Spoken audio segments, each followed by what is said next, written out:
pledging process in which we ask you to pray about and make a financial commitment to the parish for the coming year, and that's something we use to create our budget for the coming year. So you'll be receiving a pledge card in the mail this week. We ask you to pray about it, fill it out, and return it to us. And every year when we do this pledging process, we kind of give an update on how the parish is doing. So I'd like to take a couple of minutes just to update everyone on some things going on here at the parish. I think all of you would agree with me that this has been the weirdest, craziest, strangest year I have ever lived through in my entire life. I'm one of those people, I love having things planned out in advance. I like my schedules. I like having things be a little predictable. This has not been a good year for things change constantly. We've had to adjust to some dramatic new normals. So aren't you glad you got to add a whole nother extra hour to this crazy year last night? Well, in the midst of this year, our parish has had to make some adjustments. You've had to make adjustments. I'm sure your jobs or your schools, sports, your finances, your social events. There's been a lot of changes and disruptions this year. As a parish, we've made some big investments to adjust to the new normal. We've invested in some really great technology so that we can live stream our liturgies and provide online Christian formation for children and adults. We've installed this great projection system with these screens, which you all know the only reason I put up the screens is so I can show funny pictures of Father John, right? That's the only reason I put these screens up. And somebody asked Father John why he's hanging out with Kermit the Frog all week. It was great when I got to do that at the 9 a.m. Mass, and Father John was sitting right there. He didn't know that was coming. He vowed revenge. And I said, bring it on. Of course, the real reason we installed these is that so we continue to worship together. In an era when we can't all be touching the same hymnals every day, these screens allow us to still continue to worship together. We've been doing some remodeling work in our offices to make them safe so our staff can continue to work. We've purchased some of that great sanitizing fogging equipment that you've seen perhaps on airplanes where they fog the airplane down to sanitize it. We purchased that equipment so that we can completely sanitize the entire church and the entire gathering space after every single Mass. We've installed some air purification across our whole campus. We've put portable HEPA air filters in all of our classrooms in the school building so that we can continue to safely have in-person 5-day-a-week school for our children and for our staff. And then you probably have heard last couple of weeks in the church, the gathering space, the offices, and the chapel, we have just installed a great new technology called bipolar ionization. It's something that a lot of hospitals use to purify the air. The way it works is that it sends these little ions, and I'm not a scientist, so I could send you something more if you want more information on it, but it sends little ions into the air, which basically kill and disable bacteria or viruses that are in the air. So we're committed to continuing to live our mission. I don't think God ever wants us to stop living our lives. We're continued to living our mission and doing it in a safe way. In a time of darkness and a time of struggle, I think every one of us faces a choice.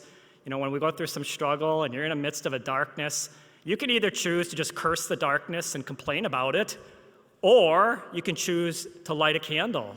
You can choose to bring some light into the midst of that darkness. And that's why the name we've given for this year's pledging process is Be the Light, so that all of us can continue to choose ways to be the light in the midst of darkness. I'm tremendously optimistic and hopeful about our future here at St. Leonard's. I think a lot of the improvements that we've made aren't just about benefiting us during a time of pandemic, but I think are going to benefit us permanently long term. I think about that in terms of especially all the great improvements we made in the Growing with God campaign that we did in 2017, 3 years ago. We did all that construction. Thank you for the ways you supported that. And it's really benefited us in unforeseen ways. For example, the gathering space. In the past, our gathering space was Donut Central. And I know a lot of you, today's first Sunday of the month, it'd normally be Donut Day. Normally the gathering space is Donut Central, but now it's become an extension of our worship space. It's increased the size of our church so we can accommodate more people, even with all the social distancing that we're required to have. And one of the things I'm so proud of is that since we reopened in May, we have never once turned anyone away from attending Mass because of a lack of space. that the gathering space, making our church bigger, has allowed us to accommodate people even in an era where we have to socially distance. The new sound system that we installed 3 years ago, we also installed that new camera as part of our sound system. Oh man, was that a godsend. That has been a lifeline for us. If we didn't have that camera, like this year, all the live streaming that we've done of almost everything, I'm so grateful we had that great technology to continue our mission even in these uncharted, challenging times. I think one of the biggest side blessings of this entire year has been that dramatic growth of our online presence. We can now reach far more people than we ever have before. I don't know if a lot of you know this, those of you who are attending in person, but even right now, every single week, every Sunday, our Sunday Mass live stream still gets about 700 to 1,000 views every single week, which is really extraordinary, that so many people who aren't even members of our parish can worship with us. And we're going to continue that permanently in the future. It's a great way of reaching out beyond our walls. I'm so grateful too, like people who are homebound, people who are sick, people who are at risk, they can continue to worship right with us, even from the comfort of their homes. And so I think in a year when so much feels like it's gone so wrong, I think so much has gone very right here at St. Leonard, and it's all because of your faith and commitment to continue to live our mission no matter what. So I thank you for that. Today, normally on this Pledging Sunday, we talk about all of our parish needs, and I don't just want to do that today. Every person, every household has needs, every parish has needs, but I don't want to focus on our parish needs today, but rather on our bigger human need to give. It's not just that the parish has needs, but it's that you and I have a need to give, that ultimately generosity changes us. We need generosity in our own life. Generosity fuels faith. Generosity fuels joy. I'm convinced of that. We need that. So often Jesus talks about money and possessions in the Bible, not because money and possessions are bad things, but our attitude toward them is a critical component of our faith life. It's how we exercise or don't exercise our trust in God. Jesus talks about money and possessions so often because, just human nature being what it is, it can so quickly turn into a false god. And generosity is the antidote to that. It's a way of, in a practical way, reminding ourselves everything belongs to God anyway. I'm a steward of what He's entrusted me with, and if I give away what belongs to God anyway, it's a way of consciously reminding me of that greater spiritual reality.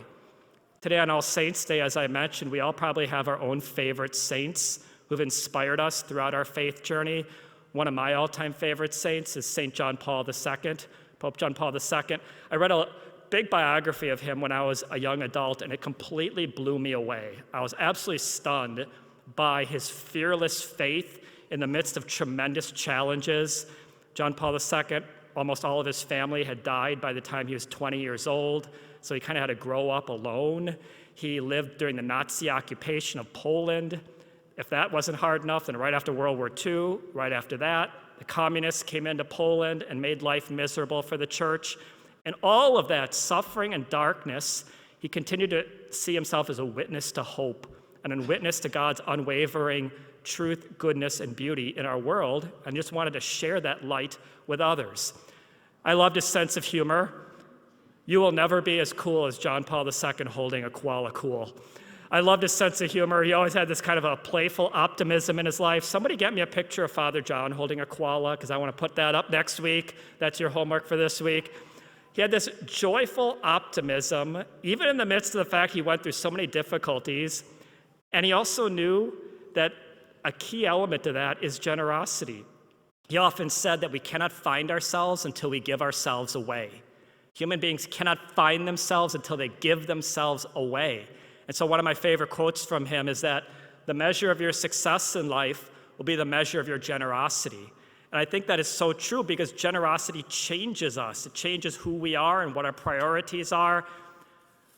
When we talk about generosity in the Bible has a word that some of us cringe to hear. And I think I used to cringe at it most of my life. There's this concept called tithing in the Bible, and I struggled with that for most of my life. This concept of tithing that comes up again and again in the Bible is a biblical way of saying, as an act of showing that everything belongs to God anyway, to give away at least 10% of what you've received in gratitude. Not as an obligation, but out of gratitude, as a way of saying, God, I trust in you and I thank you. This concept of tithing is something I struggled with for most of my life until a few years ago. I really came to realize how I need to take my trust in God to a deeper level. And last year, if you remember, I stood right here and I said, I'm just going to go ahead and tell you because I want to be held accountable to this. Last year, I said, I'm going to give away at least 20% of my own salary as a way of exercising my own trust in God. I knew it wouldn't be easy. But over the course of the last year, I've seen my own faith and trust in God increase. I think that act of giving away more than I thought was comfortable, I think has helped carry me through this weird year because I realized God can be counted on. I can trust him. God cannot be outdone in generosity. And I see that so often in your own lives as well. I had a parishioner this week named Jerry who was telling me about how he owns a small business and that for 10 years, Jerry's small business was really struggling, just not getting any traction, just not making any money, struggling to pay the bills.